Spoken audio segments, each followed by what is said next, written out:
Margot arrives in Boise unannounced on Christmas Eve, finds Leah trembling on the porch.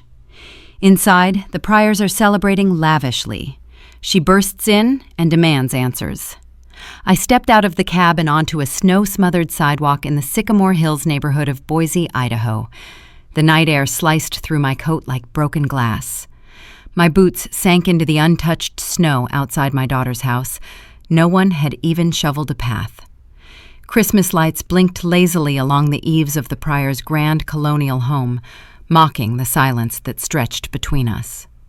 I tightened my scarf and hoisted my duffel bag over my shoulder, heart pounding beneath layers of wool and memory. I'd spent the last 2 weeks coaching Olympic hopefuls in Colorado Springs. I hadn't planned on surprising Leah, but something had tugged at me, an unease I couldn't explain.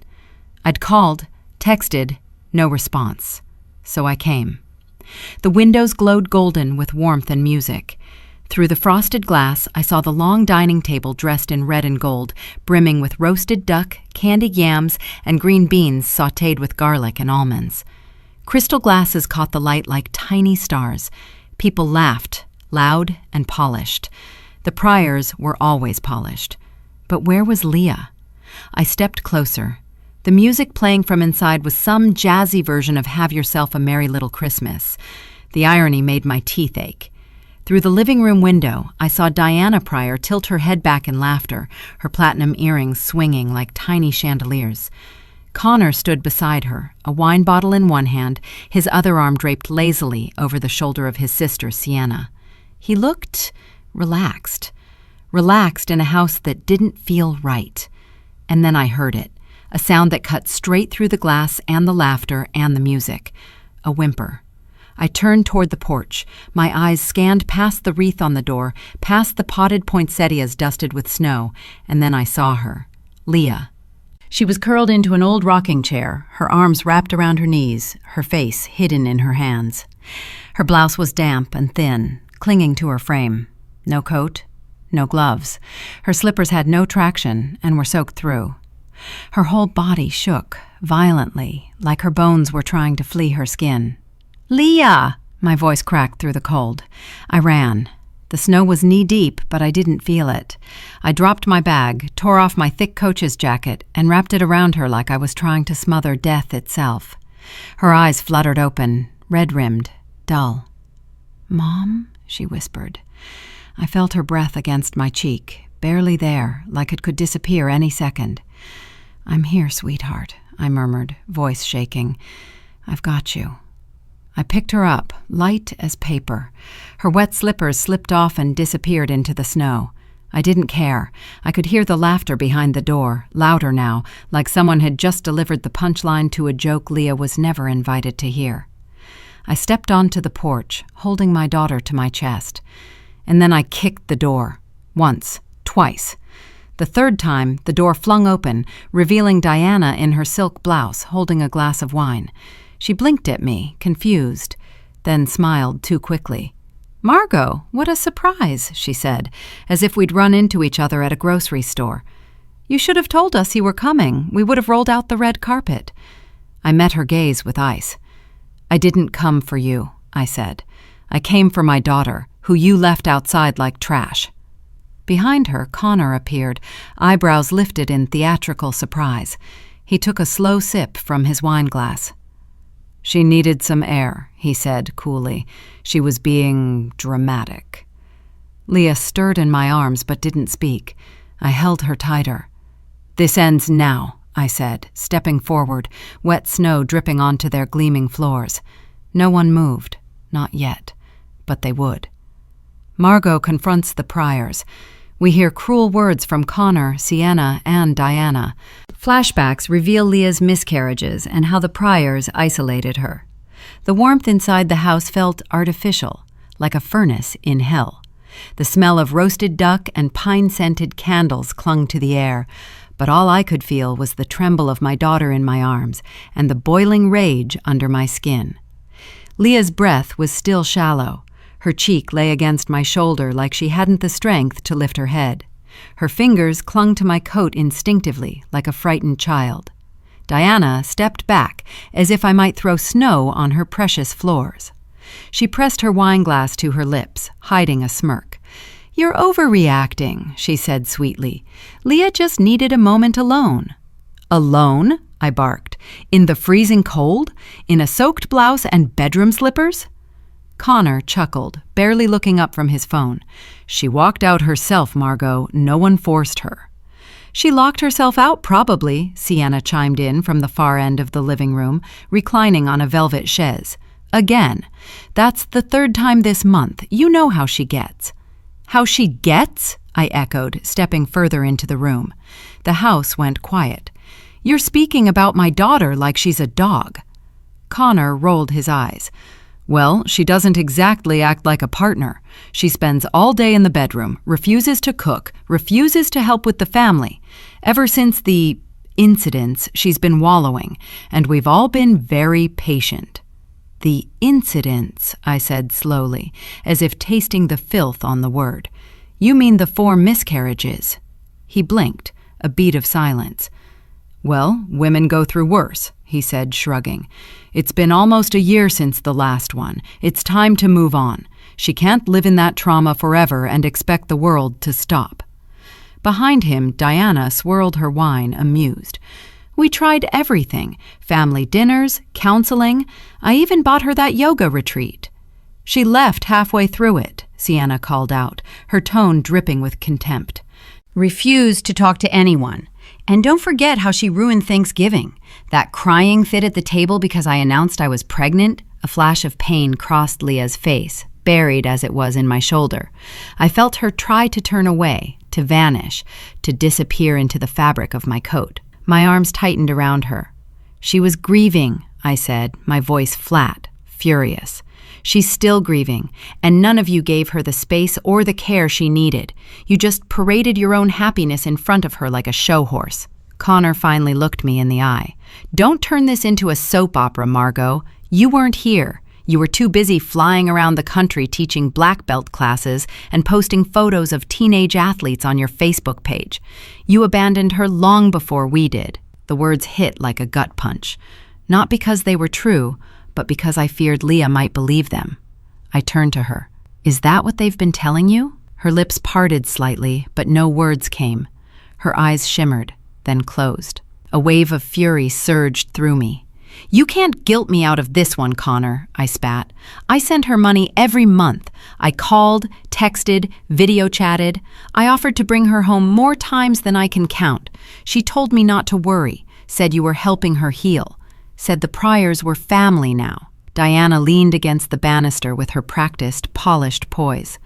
"And we are, but family can't babysit forever. She has a role here, a wife, a daughter-in-law. She needs to pull her weight." "Do you hear yourselves?" I snapped. "You're blaming a grieving woman for being sad. You're punishing her because she can't be the cheery hostess you want her to be." Sienna snorted. "She's not just sad, she's unstable. Once she stood outside the nursery door for 3 hours just staring. Another time she turned off all the lights and sat in the bathtub with her clothes on. We thought she was having a breakdown." "She was," I said through clenched teeth. "And instead of getting her help, you treated her like a broken appliance." Connor's mask slipped for a moment. His lips thinned. "What she needs is discipline, not coddling. She needs to snap out of it, or someone else will have to carry this marriage." I took a long breath. "Then carry it, Connor," I said. "Because starting tonight, Leah's not staying in this house." Diana tilted her head. "Are you threatening to take her away? You do that, she loses access to everything. Health care, the joint account, her car." I smiled darkly. "Then I'll give her mine." Silence.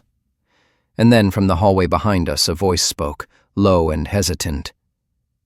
"Connor?" It was the housekeeper. "There's a man at the door. He says he's Officer Reyes. Says he knows Ms. Quinn." Connor's expression twisted into something I couldn't quite name. But I knew then, whatever was going on in this house, it wasn't just emotional neglect. It was something deeper. Something darker. Margot connects with Officer Reyes, who admits he's seen signs of abuse but was told to back off due to Malcolm's power. Leah is taken to Margot's apartment. A therapist confirms deep trauma. I stood motionless in the threshold of the lavish Pryor home, still holding Leah in my arms. Diana stiffened. Connor's smirk faltered. Even Sienna shifted slightly on her velvet chaise, the kind of movement people make when they feel their control slipping. Officer Nathan Reyes stepped inside behind the housekeeper, his boots leaving wet marks on the marble floor. He was broader now than when I'd last seen him, older, with a few gray hairs creeping into his temple. But the eyes were still the same. Alert, focused, quietly loyal. He looked at me, then at Leah in my arms. I saw the breath leave his lungs. "Ms. Quinn," he said, nodding respectfully. "You remember me?" "Nathan Reyes," I said, voice tight. "Orange belt at 15. Broke his pinky and didn't cry once." He gave a ghost of a smile, then nodded toward Leah. "She okay?" "No," I replied. She's not. Connor moved forward with faux casualness, rubbing the back of his neck. "Is there a problem, officer?" Nathan didn't answer right away. He stared at Leah for a long beat, really looked at her. The rawness in her cheeks, the flinching, the way her fingers gripped my coat like it was the only solid thing left in her life. He finally spoke, his voice careful. "Got a call about a woman matching her description wandering outside, unresponsive. House number matched this one. I stopped by to check." "She just stepped out for air," Diana said quickly. "We're a family. We have it under control." "I'm not sure that's your call to make," Nathan said, shifting his stance slightly, "especially when she looks like she's been left to freeze." Connor stepped closer, but Nathan's tone hardened. "Step back, Mr. Pryor." It was the first time I'd seen Connor hesitate, just for a second, but I saw it. Leah stirred slightly in my arms, her eyes fluttered open. "Nathan?" she whispered, barely audible. I didn't mean to cause trouble." "No trouble," he said softly. "Just concern. You okay coming with your mom?" Leah looked at me, then at him, and for the first time since I'd found her on the porch, she gave the tiniest nod. Nathan turned to Connor. "You'll be hearing from someone soon. Don't leave town." Connor's mask cracked for a moment. "What's that supposed to mean?" But Nathan didn't answer. He held the door open for me, and I stepped out into the cold again, but this time with purpose. It took nearly half an hour to warm the car enough to get Leah comfortable. I cranked the heat, gave her my scarf, even tucked her slippers into the glove box like they mattered. Nathan drove behind us in his patrol car until we reached my tiny two-bedroom apartment near the community training center where I used to teach. Not fancy, but solid. Mine. I laid Leah on the couch, propped her up with pillows, and wrapped her in blankets. Nathan lingered in the hallway, his hat in his hands. "I need to tell you something," he said quietly, "off the record." I nodded. He shifted, clearly torn.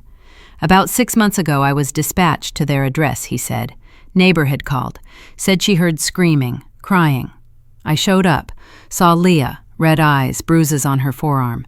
She said it was from falling in the kitchen, but it didn't feel right." "Why didn't you file a report?" "I did, but it disappeared." My eyes narrowed. "Disappeared?" He nodded. "I asked around, found out who Leah's father-in-law is. Malcolm Pryor, former chief judge of Ada County District Court, still has friends on the bench, friends at dispatch, friends in internal affairs." That name hadn't meant anything to me until that moment. "They're protected," Nathan said, his voice low. "Too many connections. I was warned, unofficially, to let it be." I didn't. I started documenting, quietly. "If you're building a case, I want in." My heart pounded. "Don't say that unless you mean it, Nathan. These people are not playing games. They almost destroyed my daughter." He looked me square in the eye. "Then let's return the favor." The next morning, I brought Leah to a therapist friend of mine, Dr. Marlene Stowe. Her office was warm, full of soft earth tones and the scent of sage. Leah sat across from her, pale and withdrawn. I waited in the hallway, wringing my hands like an amateur. 30 minutes later, Dr. Stowe opened the door and waved me in. "She's severely traumatized," she said. "Classic signs of prolonged emotional abuse, possibly some gaslighting. 4 miscarriages in under 3 years, all unprocessed. And judging by her effect, I wouldn't be surprised if she's been medicated without her consent." I blinked. "What?" Dr. Stowe nodded. "We'll run a toxicology screening, but her cognitive delay, memory fog, and emotional blunting suggest she may have been drugged, antipsychotics, possibly lithium." I gripped the edge of the table. They were sedating her? Possibly. Or convincing doctors to do it. If her in-laws presented themselves as caretakers and she was showing signs of emotional collapse, it wouldn't be hard. Suddenly, everything made sense. Why Leah had stopped calling. Why her texts had grown distant. Why she told me she wasn't sure if she was dreaming sometimes. They hadn't just isolated her. They'd taken her mind. Margot receives a veiled threat. We learn Connor has been embezzling from Margot's support money. Arthur warns her. Malcolm has rigged trials before. Margot and Nathan build a case in secret. The envelope slid under my door just after 10 p.m. I'd just tucked Leah into bed, her thin arms barely able to lift the blanket, her voice nearly silent after another round of questions from Dr. Stowe. She'd nodded off in seconds, exhaustion and sedation still draped over her like lead. I opened the door, expecting junk mail, maybe a neighbor's package delivered to the wrong address. But there was only the envelope, no return address, no sound in the hallway, just that heavy stillness that comes when someone's been watching. Inside was a folded piece of paper, cheap printer stock. The message was typed in bold sans serif font. "If you want her to stay quiet, keep her close and your mouth shut. You're not her savior, just another washed-up fighter clinging to a losing cause." I stared at the words. My hands didn't shake, not yet, but the blood behind my eyes pulsed like a second heartbeat. I turned the paper over, nothing. No fingerprints, no watermark. Whoever sent this wasn't sloppy. But they didn't know me either. I didn't fold it back. I tore it, slowly, deliberately, until it was in 20 pieces, and then dropped it into the sink, letting the garbage disposal devour it piece by piece. Let them watch. I'd survived black belts, broken ribs, and bureaucratic nightmares. I wasn't about to back down now. The next morning, Nathan Reyes met me at the Java Bean Cafe near downtown. He wore civilian clothes, jeans, thermal undershirt, a black bomber jacket. He carried a manila folder under one arm. "You're not going to like this," he said, sliding the folder across the table. Inside were printouts of bank statements. Dozens. Most were transfers from me to Leah over the past 2 years. Rent, groceries, birthday money, emergency funds after each miscarriage. But nearly every transfer had a follow-up withdrawal, within hours, always from the same location. "Connor," I said, barely able to breathe. Nathan nodded. "He's been draining her account, the joint one, setting up withdrawals before she even knows the money arrived. Most of it's routed into a separate business account under a consulting firm registered to one CP Strategic Holdings. He's the only signatory." I clenched my jaw so tight my teeth ached. He's been stealing from her. From me. Nathan hesitated. "I also ran that firm through IRS records. They haven't filed taxes in 3 years. "Is that enough to open a case?" "Not yet," he said. "It's enough to get interest, but with who his father is, it'll need more. A lot more." I leaned back in my chair, cold fury prickling my skin. "Then I'll find it." That same afternoon, I called Arthur Liang. He'd once defended me when a student's parent tried to sue the dojo after a broken wrist. He was sharp, methodical, and unshaken by power. Now retired from litigation, he worked mostly in consulting for public interest nonprofits. But when he picked up the phone and heard my voice, there was no hesitation. "Come by," he said. "Now." His office sat behind a second-hand bookstore near Capitol Boulevard. He offered me weak coffee and a thick manila folder. "I've been following the Pryors for years," he said. "Malcolm Pryor isn't just a retired judge. He's a fixer. For the right friends, he can arrange rulings, stall warrants, delay subpoenas. Quietly, of course, never on paper." "He's that connected?" I asked. Arthur gave a humorless chuckle. "Half of Ada County's judges were mentored by him. The other half owe him favors. And he's careful, never leaves fingerprints. But there's rumor, and sometimes rumor is all we've got." He pulled out a folded newspaper clipping. 2 years ago, a similar case. Woman claims abuse. Husband's family calls her unstable. Case thrown out. Guess who was involved? He tapped the article. A name stood out. Malcolm Pryor, special advisor. "And now?" I asked. Arthur leaned forward. "Now you go public. You build a timeline, testimonies, transactions, medical records. You document everything and make it impossible to ignore.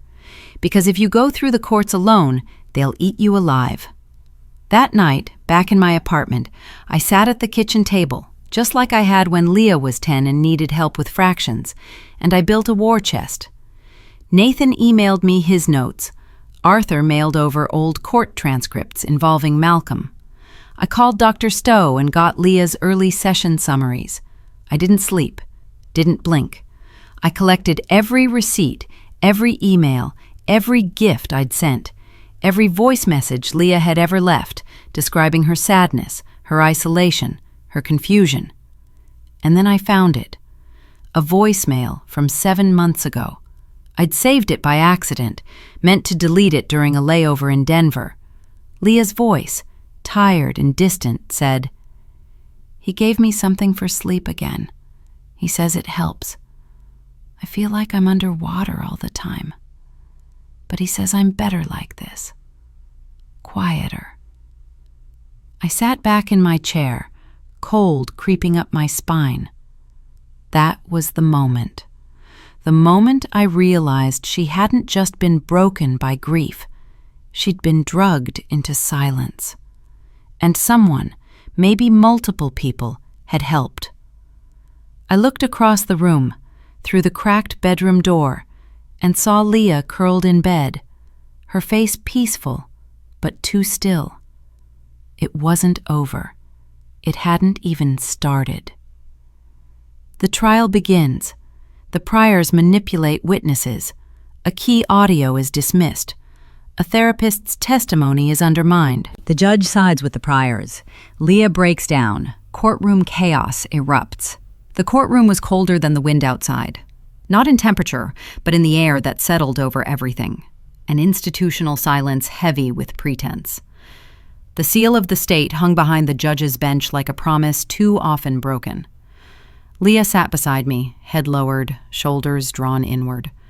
Her pale blue blouse was a size too big, sleeves trembling around her wrists. I had to coax her to wear it that morning, had to gently brush her hair and whisper, "It's just one day, sweetheart, one day of truth." Across the aisle, Connor looked fresh-pressed and infuriatingly confident in a charcoal gray suit. His father, Malcolm Pryor, stood with the commanding stillness of a man who'd spent his life behind benches, not in front of them. Diana and Sienna sat just behind them, pearls and lip gloss and faux concern painted like armor. The judge was a woman, Honorable Marion Bell, in her late 50s, straight-backed, a mouth set like a trap. I'd done my research, a former student of Malcolm's judicial seminar series. My gut sank. Still, I held Leah's hand, squeezing it gently. She didn't squeeze back. Our attorney, Arthur's referral, a younger man named Jordan Voigt, opened with calm precision. He laid out Leah's medical records, her miscarriages, her psychological evaluations. He included the financial fraud Nathan had traced, joint accounts drained systematically under Connor's signature. He presented Dr. Stowe's written testimony, explaining Leah's trauma, her prescription history, her disassociation. It was airtight. It should have been enough. But when the Pryors took their turn, the air changed. Their lawyer, a slick corporate shark named Felix Trammell, stood slowly, lips curled in something that resembled a smile. He opened with, "Your Honor, what we're witnessing is not abuse. It's regret. It's a marriage that didn't survive grief. And now, the mother-in-law is weaponizing guilt to seek revenge." He presented housekeeper statements, alleging Leah refused to bathe, to eat, to speak for days, and that the family had done everything to help her. Photos from last summer were shown, Leah smiling at a Pryor garden party. "She smiled in this photo," Felix said, pointing at the screen, "because she was not abused. She was adored. But unfortunately, mental illness has its own narrative." My jaw clenched so tight I thought it might snap. Then came the blow we didn't expect. Arthur had warned us to avoid the recording Nathan had made, that the judge might throw it out as inadmissible.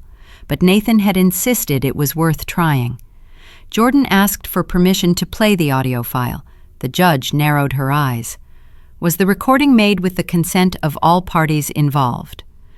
"No," Jordan admitted, "but it captures a pattern of psychological abuse. We believe it's vital to the integrity of this case." Felix stood immediately. "We move to suppress. It violates Idaho's two-party consent laws." The judge didn't deliberate long. Motion granted. Audio evidence is inadmissible.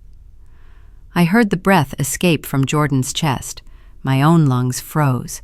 That recording, Connor calling Leah a useless, barren wife, Diana suggesting she should have been institutionalized, Sienna mocking her grief. It was truth, recorded by a witness, but now it was erased like it never existed. And then came Dr. Stowe.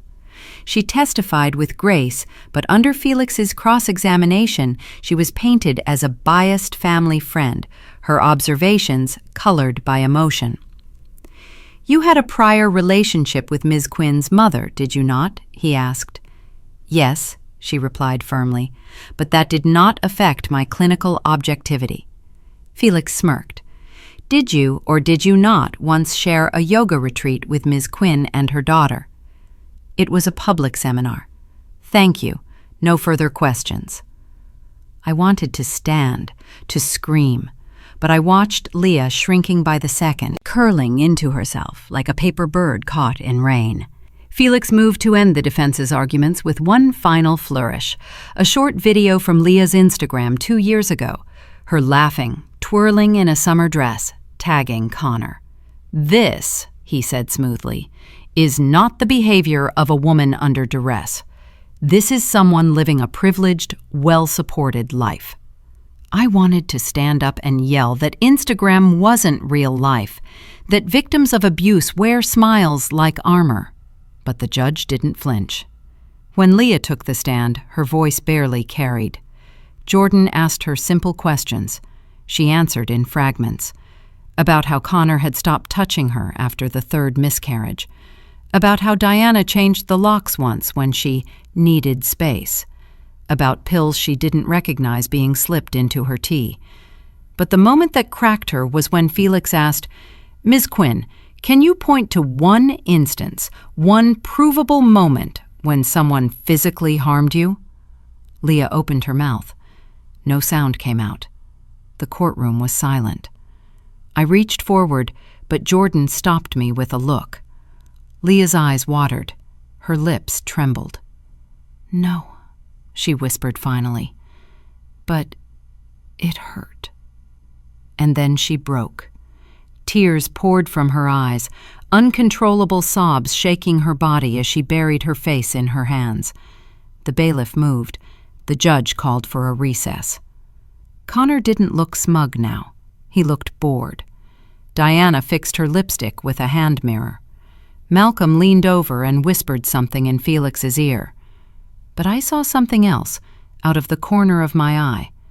Nathan, in the gallery, watching everything, clenching a flash drive in his hand. He nodded once.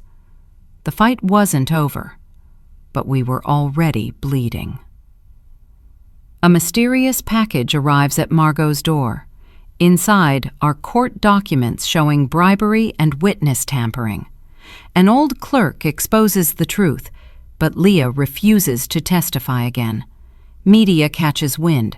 Scandal explodes. 3 days after Leah's courtroom breakdown, a knock came at the door. It wasn't Nathan, not Jordan, no cops, just a quiet knock, 2 sharp raps, and when I opened it, no one was there. Only a brown paper package, no return address, but my name written in block letters across the front. Margot Quinn. I looked around the hallway, silent, still, then back down at the parcel. Inside were copies of legal dockets, email printouts, and 3 notarized statements, one from a retired court clerk named Eugene Keller. The name meant nothing at first. Then I saw the letterhead, Ada County Courthouse, 1997 to 2022. The first page was a signed affidavit, typed, precise, but what it said turned my blood cold. I, Eugene Keller, testify that I was directed, verbally and without record, to misplace, delay, or intentionally reroute filings related to certain family court cases. These directives were made under the assumption that they benefited families with sensitive reputations or high political risk. One of the directing parties was Judge Malcolm Pryor. A second statement followed. This one wasn't vague.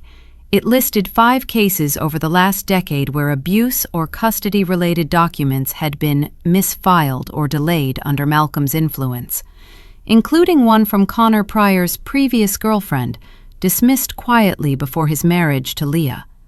And the final document? An internal memo, unsigned but time-stamped and watermarked from a courthouse admin inbox, suggesting early notification of Judge Bell's appointment to the Pryors 2 weeks before it was officially announced. Leaked rulings, quiet prep. They had rigged it. From the judge to the witnesses, even the housekeeper had been on Malcolm's payroll, receiving monthly stipends for family loyalty. The whole trial was a performance. I stared at the papers spread across my kitchen table, the weight of them making it hard to breathe. And then I heard Leah behind me. She stood in the doorway, blanket still wrapped around her shoulders. Her eyes looked less empty now, but more afraid. "Is that about the case?" she asked, voice barely above a whisper. I nodded. "We have proof, sweetheart. This time, real proof." Leah stepped closer, picked up the affidavit. Her hands trembled as she read the first few lines, but then something in her shifted. She put the paper down and shook her head. "No." "What?" She stepped back, tears welling again. "I can't go back there. I can't sit on that stand again. I can't hear them say I'm crazy, that I imagined it, that I ruined their family." I stepped forward. "Leah, this is how we win. This is how we make them answer for what they did." She pulled the blanket tighter. "But I'm the one who keeps breaking, not them. I walk into that courtroom and they don't flinch. They don't feel. And I can't keep doing this. I can't live there anymore, not even in my memories." She turned and went back to her room, shutting the door softly. For a long time I just stood there, surrounded by documents that should have shattered a dynasty, that should have delivered a knockout, but the only person who could finish this fight wouldn't step back into the ring. So I went to the media. Not all at once, just a tip, an email, a name. Nathan gave me the encrypted flash drive with backup copies. Arthur vouched for the authenticity of Eugene's affidavit. I sent everything to a young investigative reporter at the Idaho Voice named Nora Meeks. She'd once written a feature exposing corruption in the county's real estate board and got a city council member fired. She didn't respond for 2 days. Then the headline hit like a bolt of lightning. "Judge behind the curtain. Allegations of judicial tampering in Ada County Family Court." The article named Malcolm Pryor. It listed Connor's financial fraud. It cited anonymous police sources, Nathan, the clerk's affidavit, the inconsistencies in court procedure. Even Leah's breakdown on the stand, presented not as weakness, but as a visible symptom of psychological trauma. Screenshots flooded Twitter. TikToks dissected the case like it was a murder mystery. Hundreds of comments poured in. She was drugged and no one did anything? This is the kind of family that makes monsters. The judge threw out audio proof? How is that legal? How many others did this happen to? The court of public opinion did what the legal court wouldn't. It burned them alive. Within a week, Connor's name was stripped from the Pryor Foundation board. Diana's charity galas were canceled. Sienna lost her influencer sponsorships. A quiet investigation opened into Malcolm's finances. The local news camped outside their estate in Sycamore Hills. They didn't answer the door. Malcolm gave one public statement through his lawyer. We will not dignify gossip with a response. But it was too late. The masks were off. Still, Leah never read the articles, never watched the clips. She stayed inside, curled in sweaters, made tea. Some days she sat by the window and whispered little things to herself like, I'm not crazy, or I can still make peach cobbler, right? That's what healing looked like now, one small question at a time. And me? I sat at the kitchen table every night with a cup of bitter coffee and a war folder full of hollow victories. We'd exposed them, but not without losing something too. The Pryors lose public standing. Businesses cut ties. Connor is under investigation. But Leah remains emotionally distant, unable to re-enter life fully. Margot, still by her side, narrates one last quiet scene of hope and heartbreak. It was snowing again. Boise's March snows are like a fading echo, wet, slushy, and slow to melt. The kind of snow that reminds you winter hasn't quite released its grip. I watched it fall from our tiny kitchen window as Leah sat across from me, tracing her fingertip in circles along the rim of a chipped mug. She hadn't touched her tea. Some days were better than others, but today was one of the quiet ones. Her voice was stuck somewhere deep, her eyes dulled by a storm I couldn't fight for her. I'd made scrambled eggs, cut the toast into quarters like she liked when she was a kid. She thanked me in a whisper, then stared out the window for what felt like hours. The media storm had passed, but not without consequences. The Pryors had retreated from the public eye completely. Connor's consulting firm dissolved after fraud allegations surfaced. The State Bar Association launched a quiet inquiry. Diana's social club voted her off their board. Sienna deleted every social profile. Malcolm remained untouched legally, but he was named, shamed, and, perhaps most devastating for a man like him, ignored. His legacy was now footnoted by scandal. Whispers followed their family everywhere, but no one came for them with handcuffs. No justice rolled up with sirens and statements. It had ended not with arrests, but with silence, the kind that eats away at reputation and pride. But even that wasn't enough, not for me, not when I still found Leah staring at blank walls, not when she flinched at sudden noises, not when she apologized for being tired, not when she asked me last night in a soft, broken voice, if I had just given him a child, do you think he would have stayed kind? I had to leave the room then. I didn't want her to see my hands tremble. Nathan still checked in every few days. He'd drop by with groceries, sometimes bringing Leah a small potted plant or a new tea blend. He'd never overstay, never press. Just a nod, a soft word, a glance that said, "You're not forgotten." Once, he brought her a worn taekwondo patch from our old dojo. He'd framed it. She stared at it for a long time, then finally whispered, "Thank you," and placed it beside her bed. Jordan Voigt, our lawyer, told me the investigation into Malcolm's past cases had grown legs, though no charges had been filed yet. He wasn't hopeful, but he was committed. As for Arthur, he sent me a postcard from San Francisco with just 3 words, "You lit the match." One Sunday evening, as the snow finally began to thaw, I took Leah to the old community center downtown. Not for training, not for confrontation, just to watch. The kids' class had just started. Tiny bodies in oversized uniforms stumbled through their drills. I sat in the back row of folding chairs. Leah sat beside me, in her coat, scarf wrapped like armor, eyes distant.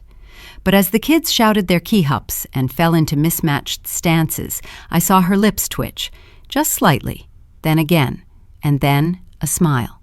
It wasn't radiant, it wasn't cinematic, but it was real. She turned to me and whispered, "Remember when I was 7 and you made me break that board in front of the whole class?" I smiled, heart suddenly tight. "You were terrified. You bribed me with apple pie. You earned that pie." She nodded slowly. "I'd like to try again someday. Not the board, the pie." "I'll have it ready," I said, "any time." We didn't talk about the court or Connor or the Pryors, not that day. That day was for snow melting off rooftops, for faint laughter echoing in gym halls, for warm memories lit like candles in the cold. Leah didn't win in court, but she escaped, and that alone? That was a different kind of justice. She'd never be who she was before. Too much had been taken, too many nights stolen, too many words weaponized. But she was alive, and I was still here, to stand between her and the world if I had to remind her, quietly, daily, without pressure, that healing isn't loud, it isn't linear, and it doesn't owe anyone a timeline. Sometimes it's just breathing. Sometimes it's choosing to stay. This story, though fictional, holds truth inside its bones, the kind many mothers carry in silence. So to anyone listening now, if you had a daughter, fragile from grief, broken by words sharper than fists, would you step in, even knowing justice might never come? #Meta. Would you still burn everything to protect her? Tell me in the comments, because your voice might be the only match someone else needs. Until next time, stay safe and stay seen.